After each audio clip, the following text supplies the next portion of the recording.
Once again, this is Anthony Fasano, Executive Director of the New York State Society of Professional Engineers with our Legislative Counsel here, Mark Chris. This is the third of 3 videos in this month's legislative update. And in this video, we're going to touch on a topic that's pretty of high interest right now, which is design build. We're going to talk just briefly about our overall thoughts on design build and then get into some legislation in New York City that we're currently working on. Mark. Yeah, well, the legislation pertains to New York City, but it's pending in the state legislature.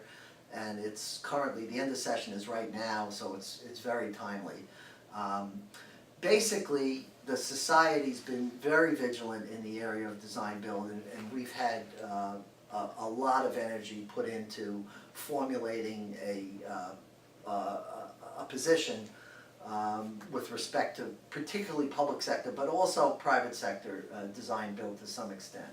And our website has a set of frequently asked questions pertaining to design build, and I commend that to everybody in terms of getting a background view of where we are presently with design build.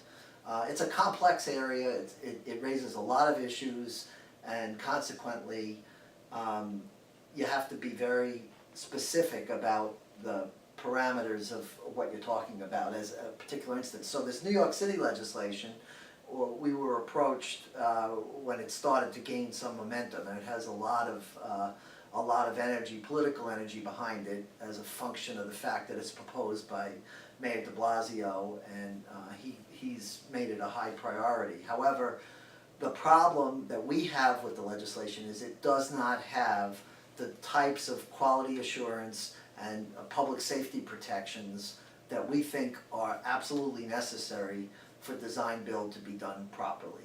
And we've opposed the bill, we've memoed the bill, we have a revised memo, and we're hoping that with the assistance of some of the other design professions and some of the other parties that have some concerns, and some of those had historically been some of the unions, we're hoping we'll be able to get it amended or at least derailed so that we have time to work on some amendments.